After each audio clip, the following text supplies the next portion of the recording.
So welcome back to Karthik bio academy YouTube channel. ఈరోజు మన ఈ వీడియోలో యూనిట్ 6 సంబంధించింది. ఆల్రెడీ మనకి యూనిట్ 5, 6 చెప్పాను. యూనిట్ 5 ఆల్రెడీ చెప్పడం జరిగింది మీకు. సో యూనిట్ 5 అయితే లాస్ట్ వీడియోలో మనం కంప్లీట్ చేసాము. యూనిట్ 5 ఉపగమాలు బోధన పద్ధతులు అనే అంశాన్ని మీకు చెప్పడం జరిగింది. మరి ఈ వీడియోలో మనకి సంబంధించింది యూనిట్ 6 వచ్చేసి ప్లానింగ్ ఫర్ ఎఫెక్టివ్ ఇన్స్ట్రక్షన్. జీవశాస్త్ర బోధనకి ఎటువంటి ప్లాన్ వేసుకోవాలి మనం, అంటే జీవశాస్త్రాన్ని బోధించేటప్పుడు సో ఎటువంటి ప్లానింగ్తో బోధించాలి అనేటువంటి అంశాన్ని చూస్తే దీంట్లో ఖచ్చితంగా ఈ లెసన్ దేనికి సంబంధించింది అంటే ఇయర్ ప్లాన్ ఉంటుంది, వార్షిక ప్రణాళిక ఉంటుంది, పీరియడ్ ప్లాన్ ఉంటుంది, అదేవిధంగా లెసన్ ప్లాన్ ఉంటుంది, యూనిట్ ప్లాన్ ఉంటుంది. అలాగా ఎగ్జామ్ పాయింట్ ఆఫ్ వ్యూలో ఒక్కొక్క ప్లాన్ యొక్క డెఫినేషన్స్ అడుగుతారు, అవి నేర్చుకోవాలి. తర్వాత మనకి 2022 బుక్లో మనకి పీరియడ్ ప్లాన్ కింద హెర్బర్ట్ ఉపగమం ఇచ్చారు, కానీ అది లెసన్ ప్లాన్లో ఉన్నటువంటి ఉపగమము. దాని గురించి హెర్బర్ట్ ఉపగమంలో ఖచ్చితంగా క్వశ్చన్ ఎరైజ్ అయ్యేటువంటి టాపిక్ అది. హెర్బర్ట్ ఉపగమంలో ఉన్నటువంటి సోపానాలు ఏంటి అని ఖచ్చితంగా అడుగుతారు. తర్వాత ఈ లెసన్లో చాలా ఇంపార్టెంట్ ఏంటంటే అభ్యాసన అనుభవాలు ఉంటాయి. మరి అభ్యాసన అనుభవాలు అంటే ఏంటి, ఎన్ని రకాలుగా ఉన్నాయి, మరి అభ్యాసన అనుభవాలు ఎగ్జాంపుల్స్ ఏంటి అనేటువంటి కోణంలో ఖచ్చితంగా క్వశ్చన్ అయితే ఎరేజ్ అవుతుంది. తర్వాత ఈ లెసన్లో మరొక ఇంపార్టెంట్ ఏంటంటే ఎడ్గర్ డేల్ అనుభవ శంకు అని చెప్పేసి ఒకటి ఉంటుంది, అది కూడా మనకి ఇంపార్టెంటే. అయితే ఈ వీడియోలో మనం లేట్ చేయకుండా ఏం చేద్దామంటే అసలు యూనిట్ 6 సంబంధించి ఏం చదవాలి అనే అంశాన్ని చూస్తే ఇక్కడ మనకి ఒక 6 పాయింట్స్ రాశాను. ఈ 6 పాయింట్స్ అనేవి చాలా ఇంపార్టెంట్. సో ఈ లెసన్ సంబంధించి కొన్ని ఇంపార్టెంట్ టాపిక్ ఇది. సో దీంట్లో ఫస్ట్ వన్, వార్షిక ప్రణాళికను రూపొందించేటప్పుడు ఏ విషయాలు దృష్టిలో పెట్టుకోవాలి అంటే వార్షిక ప్రణాళిక అంటే మనకి ఇయర్ ప్లాన్ అవుతుంది. మరి ఇయర్ ప్లాన్ మనం రాసేటప్పుడు ఎటువంటి జాగ్రత్త తీసుకోవాలి. సో ఏ టీచర్లు మనకి ఇయర్ స్టార్టింగ్లో మనకి ఇయర్ ప్లాన్ తయారు చేసుకుంటారు. మనకి ఆ ఇయర్లో ఉన్నటువంటి పీరియడ్లన్నీ తన యొక్క లీవ్స్ ఇవన్నీ కూడా కన్సిడర్ చేసుకొని ప్రతి టీచర్ కూడా వార్షిక ప్రణాళికని తయారు చేసుకుంటారు. అయితే వార్షిక ప్రణాళిక మీద క్వశ్చన్స్ ఎలా అడుగుతారంటే ఈ వార్షిక ప్రణాళిక రూపొందించేటప్పుడు ఏ విషయాలు దృష్టిలో పెట్టుకోవాలి అనేటువంటి అంశాన్ని ఖచ్చితంగా అయితే అడుగుతారు.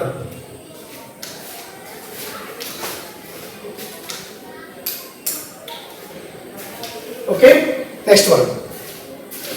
ఓకేనండి, తర్వాత చూస్తే మనకి వార్షిక ప్రణాళిక రూపొందించేటప్పుడు ఏ విషయాలు దృష్టిలో పెట్టుకోవాలి అన్నటువంటి కోణాల్లో ప్రశ్న అడుగుతారు. రెండోది వచ్చేసి మనకి లెసన్ ప్లాన్ అంటే ఏంటి, లెసన్ ప్లాన్ కావచ్చు, అదేవిధంగా మనకి పీరియడ్ ప్లాన్ కావచ్చు, అదేవిధంగా మనకి యూనిట్ ప్లాన్, ఇలాగ 3 ఉంటాయి. సో లెసన్ ప్లాన్, అదేవిధంగా యూనిట్ ప్లాన్, పీరియడ్ ప్లాన్, ఈ మూడింటి మీద కూడా వాళ్ళ యొక్క డెఫినేషన్స్ అడగవచ్చు. తర్వాత మనకి హెర్బర్ట్ ఉపగమం ఒకటి ఉంటుంది, ఇది లెసన్ ప్లాన్ లో వస్తుంది. హెర్బర్ట్ ఉపగమం, దీంట్లో ఉన్నటువంటి సోపానాలు ఏంటి, స్టెప్స్ ఏంటి అని అడుగుతారు ఖచ్చితంగా. తర్వాత ఇంకోటి ఇక్కడ మనకి యూనిట్ 5 లో మనకి కాన్స్టిట్యూట్ అప్రోచ్ వచ్చింది, నిర్మాణాత్మక బోధన పద్ధతి వచ్చింది. దాంట్లో కూడా ఇక్కడ కూడా మనకి నిర్మాణాత్మక ఉపగమం అనేది ఉంది. దీంట్లో కూడా మనకి 5 E's ఉంటాయి, అంటే 5 Eల లెర్నింగ్, 5 E లెర్నింగ్ మోడల్ అని ఉంటుంది. సో ఇది కూడా ఇంపార్టెంట్. తర్వాత అభ్యాస అనుభవాలు అంటే ఏంటి, మరి ఆ అభ్యాస అనుభవాలు ఉన్నటువంటి రకాలు ఏంటి, ప్రత్యక్ష అనుభవమా, పరోక్ష అనుభవమా, ఇలాగా కొన్ని ఉంటాయి, అవి ఎగ్జాంపుల్ అడుగుతారు. కాబట్టి ఈ యూనిట్కి సంబంధించి ఈ 6 పాయింట్స్ ఖచ్చితంగా మీరు చదువుకోవాలి. ఇప్పుడు ఏదైనా కాంపిటేటివ్ ఎగ్జామ్ జరిగేటప్పుడు మనకి ముందు కాన్సెప్ట్స్ అర్థం కావాలి. డైరెక్ట్గా ఆబ్జెక్టివ్ బిట్స్ చాలా మంది అడుగుతున్నారు. ఆబ్జెక్టివ్ బిట్స్ వల్ల మనకి అసలు డైరెక్ట్గా యూజ్ ఏమీ ఉండదు. మనం డైరెక్ట్గా ఏ సబ్జెక్ట్ తెలియకుండా ఆబ్జెక్టివ్ బిట్స్ ప్రాక్టీస్ చేయడం అనేది నా దృష్టిలో అది వేస్ట్ అనిపిస్తుంది. ఎందుకంటే నేను కూడా ప్రిపేర్ అయ్యాను కాబట్టి ఆబ్జెక్టివ్ బిట్స్ ఎప్పుడు చెప్పినా కూడా నాకు అంత ఇంట్రెస్ట్ ఉండదు. ప్రజెంట్ అయితే మనకి ఇంగ్లీష్ మీడియం వారికి, school assistant biological science English medium వారికి కొన్ని ఆబ్జెక్టివ్ బిట్స్ చేశాను నేను. ఎందుకంటే ఆపాను, ఎందుకంటే వాళ్ళు కూడా కాన్సెప్ట్ చెప్పేసిన తర్వాతే ఆబ్జెక్టివ్ బిట్స్ ఎక్స్ప్లెయిన్ చేస్తే బాగుంటుంది అనే ఉద్దేశంతోనే అది ఆపడం జరిగింది. కాంపిటేటివ్ ఎగ్జామ్స్ కాబట్టి ఏదైనా ఒక విషయం మీద కంప్లీట్ అవగాహన రావాలి. కంప్లీట్ అండర్స్టాండింగ్ వచ్చిన తర్వాత మాత్రమే క్వశ్చన్స్ ఎలా అడిగినా మనం ఆన్సర్ చేయవచ్చు. గత డిఎస్సీలు కాదు కదా, ఇప్పుడు ఉన్నటువంటి ట్రెండ్ మారింది. ఏదైనా ఒక కాన్సెప్ట్ మీద పూర్తి అవగాహన ఉంటేనే మాత్రమే మనం బిట్టు పెట్టడానికి అవకాశం ఉంటుంది. కాబట్టి ఈ యూనిట్లో మనం మొదటిసారిగా ఇయర్ ప్లాన్ గురించి మాట్లాడదాము. ఒకసారి ఈ యూనిట్ గురించి గతంలో అడిగినటువంటి కొన్ని క్వశ్చన్స్ ఉన్నాయి, ఒకసారి మాట్లాడదాం. దీని ఫస్ట్ వన్, ఉపాధ్యాయులు నూతన మరియు ప్రత్యామ్నాయ ప్రశ్నలతో ఉదాహరణలతో ఒక నిర్ధారణకు రావడం అనేది హెర్బర్ట్ విధానంలో దేనికి సంబంధించింది అడుగుతారు. అంటే ఉపాధ్యాయుడు నూతన మరియు ప్రత్యామ్నాయ ప్రశ్నలతో ఉదాహరణలతో ఒక నిర్ధారణకు రావటం అనేది హెర్బర్ట్ ఉపగమంలో ఏ స్టెప్ ఇది, ఏ సోపానం అంటే ఇది సాధారణీకరణ అవుతుంది. రెండోది విషయం చూడండి, ప్రయోగశాలలో మనం కప్పలు కానీ లేకపోతే ఇతర జంతువులు కానీ డిసెక్షన్ చేస్తాము, పరిచ్ఛేదన చేస్తాము. అప్పుడు విద్యార్థికి కలిగేటువంటి అనుభవం ఏంటంటే మనకి ప్రత్యక్ష అనుభవం అవుతుంది. ఓకే, తర్వాత మనకి మూడవ వచ్చిన చూడండి, ఇక్కడ మనకి ఉపాధ్యాయుడు యూనిట్ పథకాన్ని, యూనిట్ ప్లాన్ ని ఉపాధ్యాయుడు యూనిట్ ప్లాన్ ని తయారు చేసేటప్పుడు ఏ అంశాన్ని దృష్టిలో ఉంచుకోవాలని చెప్పేసి ఇక్కడ ఇచ్చాడు. అయితే ఇక్కడ చూడండి, సీజన్స్ అండ్ క్లైమేట్ కండిషన్ అనేది ఇయర్ ప్లాన్ తయారు చేసేటప్పుడు మనం ఆ విషయం తెలుసుకుంటాము. స్పెషల్ హాలిడేస్, ఇది హాలిడేస్, ఇది కూడా మనకి ఇయర్ ప్లాన్ తయారు చేసేటప్పుడు మనం పరిగణలోకి తీసుకుంటాము. టీచర్ పర్సనల్ హాలిడేస్, ఈ మూడు కూడా ఒక ఉపాధ్యాయుడు వార్షిక ప్రణాళికను రూపొందించుకునేటప్పుడు ఇవి తీసుకుంటాడు. కానీ దేవుడు ఉపాధ్యాయుడు యూనిట్ పథకాన్ని తయారు చేసేటప్పుడు ఏ అంశాలను దృష్టిలో పెట్టుకోవాలి అంటే టీచింగ్ మెటీరియల్ దృష్టిలో పెట్టుకోవాలి. ఎందుకంటే యూనిట్ ప్లాన్ కదా, యూనిట్ ప్లాన్ సంబంధించింది కాబట్టి టీచింగ్ మెటీరియల్ అనేది యూనిట్ ప్లాన్ కి సంబంధించింది. ఓకే, అది తర్వాత మనకి ఇక్కడ బ్లూమ్స్ వస్తారు. యాక్చువల్ గా బ్లూమ్స్ యొక్క మూల్యాంకన బోధన ఉపగమంలో ఇతర యొక్క ఉపగమం ఏంటంటే మనకి మూల్యాంకన బోధన ఉపగమము. మరి దీంట్లో తరగతి బోధన ఈ అంశంపై కేంద్రీకృతం అవుతుంది అన్నాడు. అంటే తరగతిలో బోధన ఏ అంశం మీద ఇంపార్టెన్స్ ఇస్తుందంటే బ్లూమ్స్ యొక్క మూల్యాంకన బోధన ఉపగమంలో తరగతి బోధన అనేది ఈ అంశంపై కేంద్రీకృతం అవుతుంది అంటున్నారు. అంటే ఇక్కడ విద్యార్థుల్లో నైపుణ్యాల సాధన లేదా నైపుణ్యాల కేశనాల సాధన అని చెప్పొచ్చు. ఇది మనకి ప్రీవియస్ క్వశ్చన్స్. ఇప్పుడు మన లెసన్కి వద్దాము, చాలా ఇంపార్టెంట్. వీడియో ఎప్పుడు చూసినా కొత్త వారు అయితే సబ్స్క్రైబ్ చేసుకోండి. చూసిన ప్రతి వారు కూడా ఒక్కసారి లైక్ చేయండి. లైక్ చేస్తే మన వీడియో యూట్యూబ్ లో ట్రెండ్ అవుతుంది. దట్ మీన్స్ వేరే వాళ్ళకి రెఫర్ చేస్తుంది. మీరు అమౌంట్ కట్టట్లేదు కాబట్టి మీరు చేయాల్సింది అంటే జస్ట్ మీరు లైక్ చేయండి. అంటే వీడియో చూస్తుంటారు కదా, మీరు జస్ట్ లైక్ చేస్తే చాలు. సబ్స్క్రైబ్ కొత్త వారు ఎవరైనా చూస్తున్నారంటే సబ్స్క్రైబ్ చేసుకోండి. మన టెలిగ్రామ్ గ్రూప్ ఉంది, ఎస్ఏ బయాలజీ ఏపీ అని చెప్పేసి. మీ మొబైల్లో టెలిగ్రామ్ యాప్ ఉండాలి. ఒక ఐడి క్రియేట్ చేసుకుంటే మీరు వాట్సాప్ నెంబరు 9010407013కి టెలిగ్రామ్ లో జాయిన్ చేయండి అని చెప్పేసి పంపండి, నేను జాయిన్ చేస్తాను. టెలిగ్రామ్ గ్రూప్ లో సుమారు 800 మెంబర్స్ ఉన్నారు. వాళ్ళందరికీ కూడా మంచి బిట్స్ అయితే నేను సెండ్ చేస్తున్నాను, కాన్సెప్ట్ సెండ్ చేస్తున్నాను, ఏదైనా ఇన్ఫర్మేషన్ కూడా సెండ్ చేస్తున్నాను. కాబట్టి మనం టెలిగ్రామ్ వేదికగా ఈ ప్రిపరేషన్ మనం డిఎస్సి అయ్యేంత వరకు కొనసాగిద్దాం. ఓకే, దీంట్లో మనకి ఇక్కడ చూడండి, ఫస్ట్ వన్ మనకి నిర్వచనాలు ఇచ్చారు, డెఫినేషన్స్ ఇచ్చారు. ఇక్కడ మనకి ముగ్గురు సైంటిస్టులు డెఫినేషన్స్ చూద్దాము. ఫస్ట్ వన్ ఆక్స్ఫర్డ్ డిక్షనరీ ఏం చెప్పిందంటే మనకి జీవశాస్త్ర బోధన కోసం ప్రణాళిక ఏం చెప్పిందంటే ప్రణాళిక అంటే అసలు ప్లాన్ అంటే ఏంటి? అనుకున్న గమ్యం సాధించడానికి, ఏదైనా ఒక విషయం అనుకుంటాము దాన్ని సాధించడానికి. ఫర్ ఎగ్జాంపుల్ డిఎస్సి ప్రిపరేషన్ చేస్తున్నారు మీరు, ఆ డిఎస్సి ప్రిపరేషన్ సాధించడానికి మీకు కొంత ప్లాన్ ఉంటుంది, అది డిఎస్సి సంబంధించిన ప్లాన్. మరి జీవశాస్త్రానికి బోధించేటప్పుడు కొంత ప్లాన్ అయితే ఉంటుంది కదా, అదే మనకి జీవశాస్త్ర బోధనకి ప్రణాళిక అని చెప్పొచ్చు. అయితే ప్రణాళిక అంటే ఏమన్నారంటే అనుకున్న గమ్యం సాధించడానికి అవసరమయ్యే కృత్యాల కోసం చేసే ఆలోచన ప్రక్రియ, అదేవిధంగా ముందు చూపుతో కూడినది మనకి ప్లాన్ అని చెప్పొచ్చు. ప్రణాళిక అంటే ఏంటి? అనుకున్న గమ్యం సాధించడానికి అవసరమయ్యే కృత్యాల కోసం, ఏదైనా ఒక గమ్యం సాధించాలనుకున్నాం అనుకోండి, దానికోసం కొంచెం పని చేయాలి కదా, మనం యాక్టివిటీ చేయాలి కదా. కాబట్టి ప్రణాళిక అంటే అనుకున్న గమ్యం సాధించడానికి అవసరమయ్యే కృత్యాల కోసం చేసే ఆలోచన ప్రక్రియ మనం ప్రణాళిక అని చెప్పొచ్చు. దీన్ని ముందు చూపుతో కూడినదని చెప్పొచ్చు. ఇది ఆక్స్ఫర్డ్ డిక్షనరీ ప్రకారము ప్రణాళిక ఉన్నటువంటి డెఫినేషన్. రెండవది ప్రకారం ఏంటంటే మనకి ఈ యొక్క వార్షిక ప్రణాళికల్లో రాబిన్స్ ఏం చెప్తున్నారంటే ఒక ప్రయోజనాన్ని ఆశించి పనిచేయడం కోసం, ఏదైనా ఒక ప్రయోజనాన్ని ఆశించి పనిచేయడం కోసం మనం సరైనటువంటి ప్లాన్ వేసుకుంటాము, అది రాబిన్స్ ప్రకారం.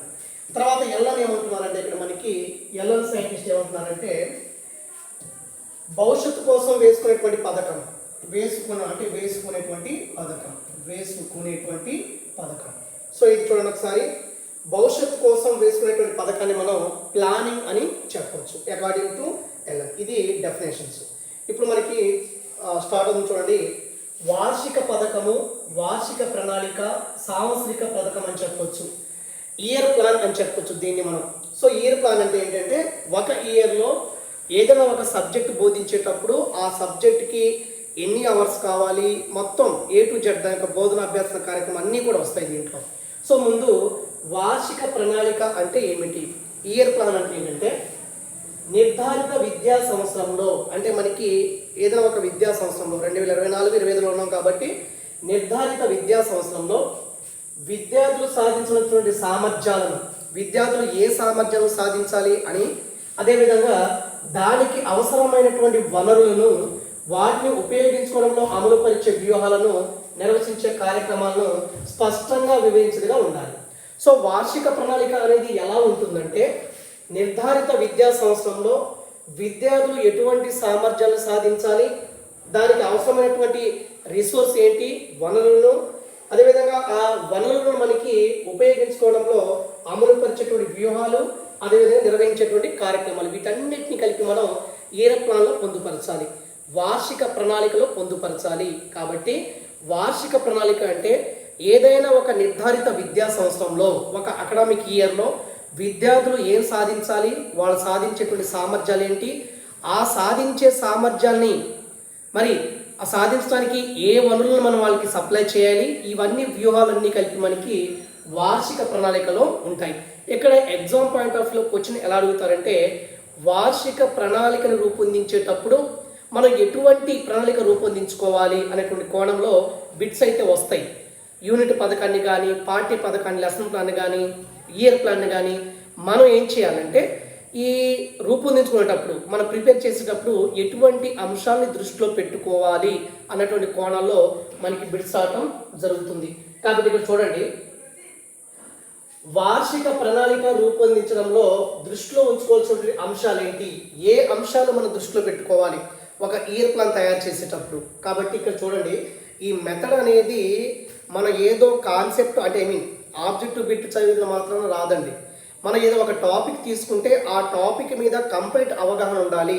మరి అదే మనకి కాంపిటేటివ్ ఎగ్జామ్స్ యొక్క ఇది సీక్రెట్. కాబట్టి చూడండి ఒకసారి, హోప్ అని అర్థమవుతుంది అనుకుంటాను. నెక్స్ట్ వన్ వచ్చేసి మనకి వార్షిక ప్రణాళిక రూపొందించేటప్పుడు ఎటువంటి అంశాలను దృష్టిలో పెట్టుకోవాలి.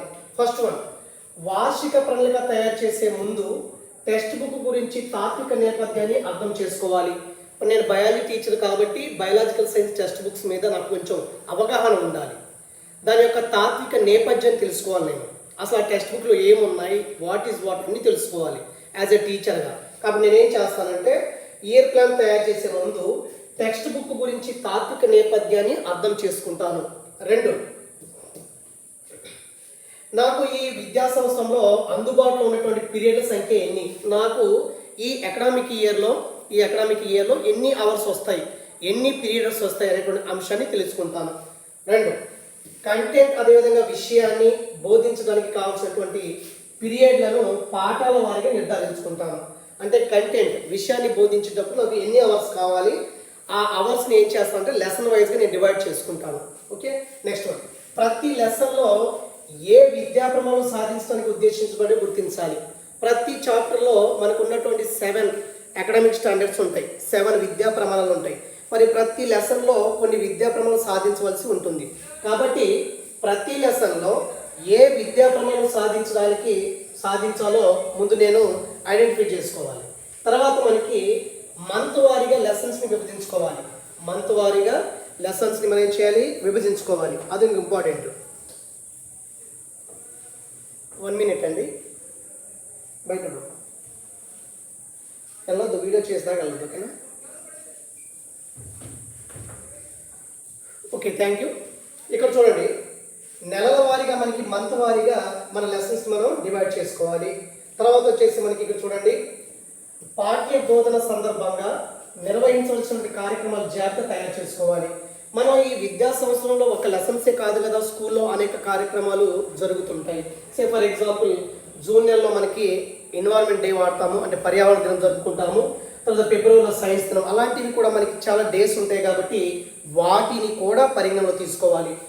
తర్వాత ఏంటంటే మనకి ఏ మంత్లో మనకి ఫార్మేటివ్ ఎగ్జామ్స్, సమ్మేటివ్ ఎగ్జామ్స్, వాటి యొక్క మూల్యాంకనాలు, అదేవిధంగా మనకి సిసి అన్నీ ఉంటాయి కదా, ఫార్మేటివ్ ఎగ్జామ్స్ అవి, తర్వాత సమ్మేటివ్ ఎగ్జామ్స్, ఇవన్నీ కూడా అవి ఎన్ని రోజులు కేటాయించాలి అవి కూడా మనం పరిగణలోకి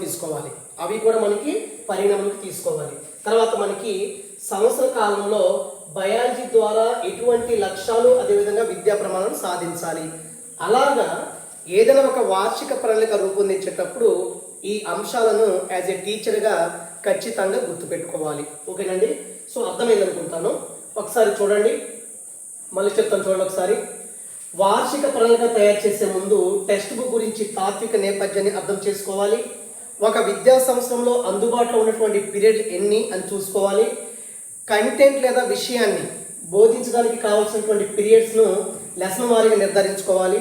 ప్రతి పాఠంలో ఏ విద్యా ప్రమాణాలు సాధించాలో అని తెలుసుకోవాలి. మంత వారీగా పాఠాలను విభజించుకోవాలి. అదేవిధంగా పాఠ్య బోధన సందర్భంగా కొన్ని కార్యక్రమాలు ఉంటాయి, వాటిని కూడా మనం పరిగణనలో తీసుకోవాలి. ఇలాగా వార్షిక ప్రణాళిక తయారు చేసేటప్పుడు ఆ స్కూల్లో ఆ సబ్జెక్ట్లో ఫార్మేటివ్కి ఎన్ని రోజులు పడుతుంది, సమ్మేటివ్ ఎన్ని రోజులు పడుతుంది, ఇవన్నీ కూడా పరిగణనలోకి తీసుకోవాలి. ఓకేనండి. హోప్ అర్థమవుతుంది అనుకుంటాను. నెక్స్ట్ వన్ ఏంటంటే మనకి ఇక్కడ కాన్సెప్ట్ ఏంటంటే మనకి వార్షిక ప్రణాళిక కాన్సెప్ట్ ఏంటంటే చూడండి ఒకసారి. సిలబస్లోని లెసన్స్ ఒక విద్యా సంవత్సరం పొడవునా బోధించటకు, అంటే పాఠ్య ప్రణాళికలోని అంటే సిలబస్లో ఉన్నటువంటి లెసన్స్ని చూడండి, సిలబస్లోని లెసన్స్ని ఒక విద్యా సంవత్సరం పొడవునా బోధించడానికి ఒక క్రమ పద్ధతిలో తయారు చేసుకున్న ప్లానే వార్షిక ప్లాన్ అని చెప్పొచ్చు, లేదా వార్షిక పథకం అని చెప్పొచ్చు. మన సిలబస్ అంటే మనకి పాఠ్య ప్రణాళిక కదా. మన సిలబస్లో ఏదైతే లెసన్స్ ఉంటాయో వాటన్నిటిని ఒక క్రమ పద్ధతిలో బోధించడానికి మనం తయారు చేసుకున్నటువంటి ప్లాన్ని మనం ఏమంటామంటే వార్షిక పథకం లేదా వార్షిక ప్లాన్ అని చెప్పడం జరుగుతుంది.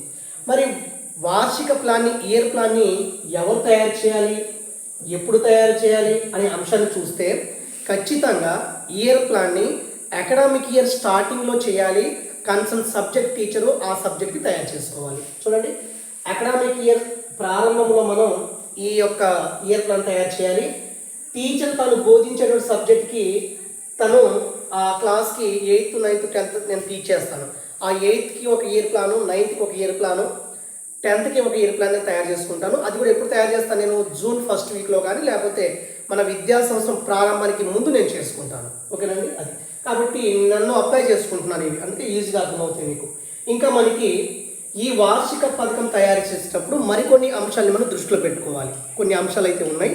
ఆ అంశాలు అంటే ఒకసారి చెప్తాను చూడండి. ఫస్ట్ వన్ చూడండి, ఇక్కడ చూడండి. ఈ వార్షిక ప్రణాళిక తయారు చేసేటప్పుడు, ఇయర్ ప్లాన్ తయారు చేసుకునేటప్పుడు దాంట్లో మార్పులు చేర్పులు కొన్ని వస్తాయి.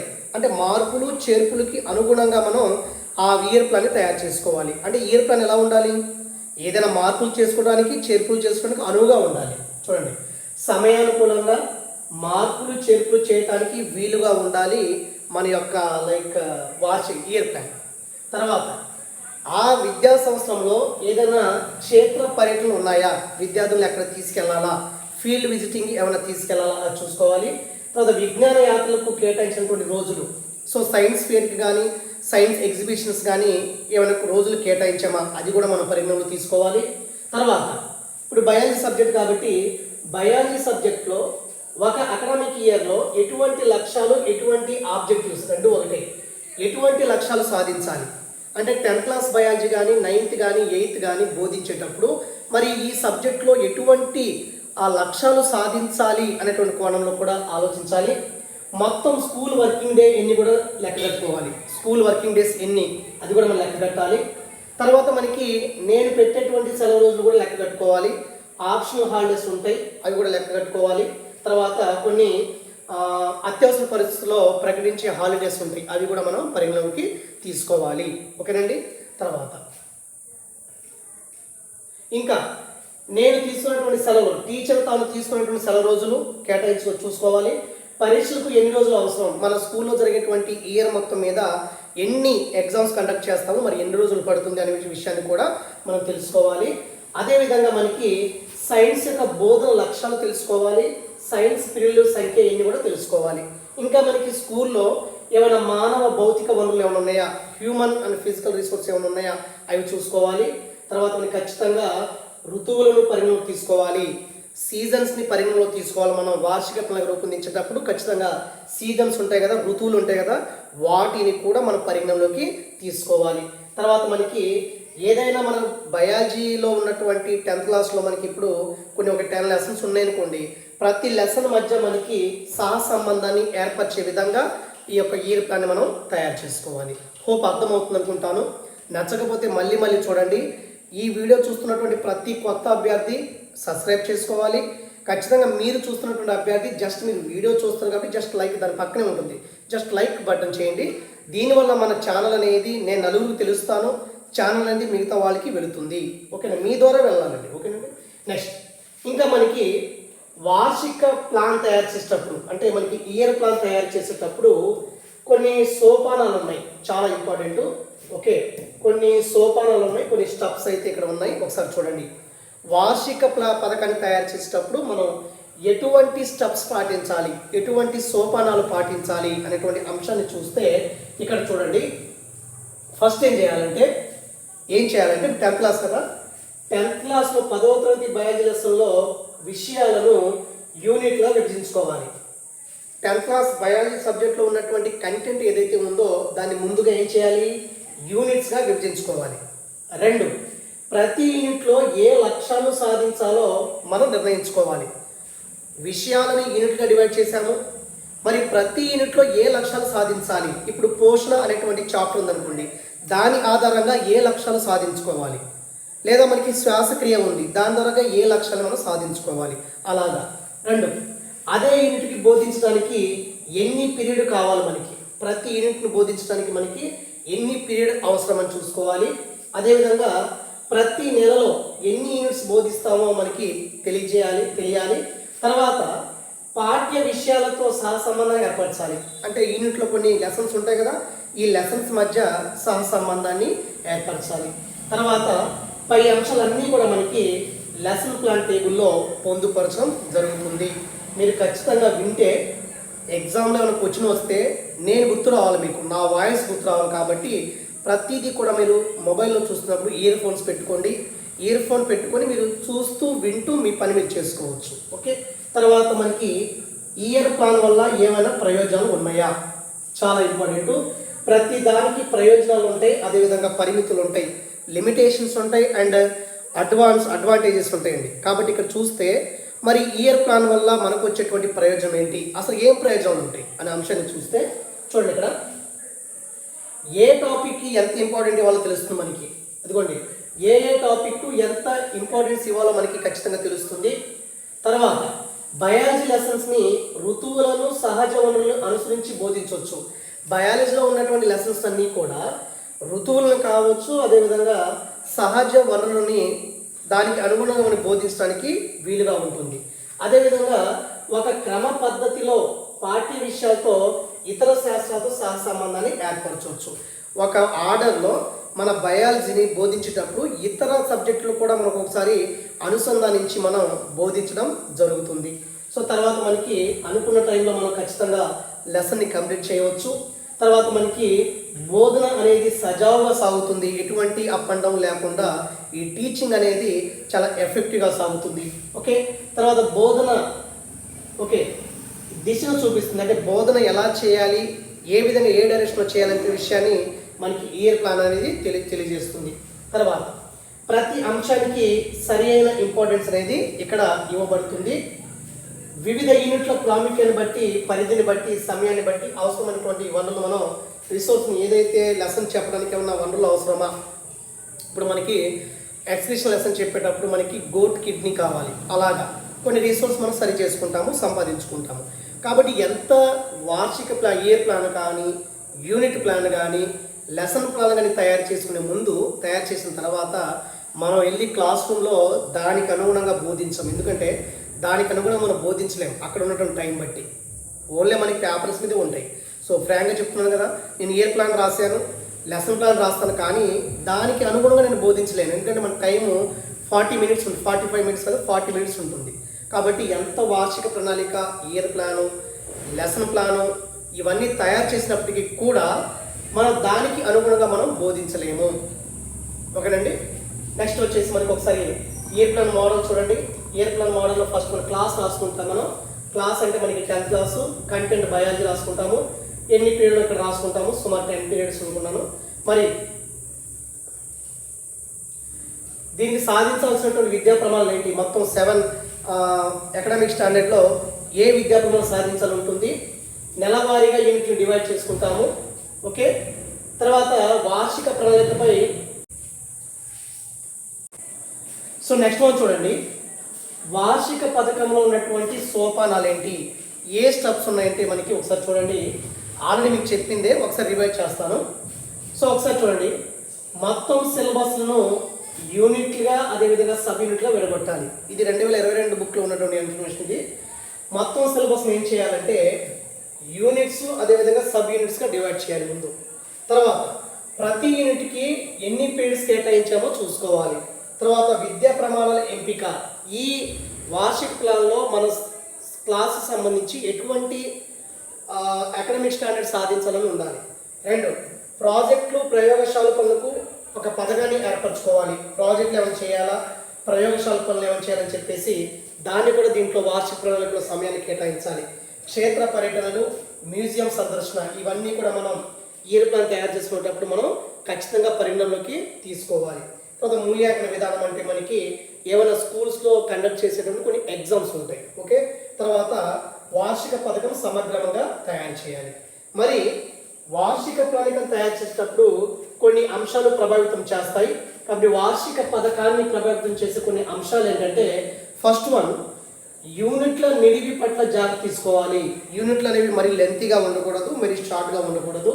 తర్వాత విద్యా ప్రమాణాన్ని మనం ఎంపిక చేసుకోవడానికి చాలా జాగ్రత్త చేసుకోవాలి.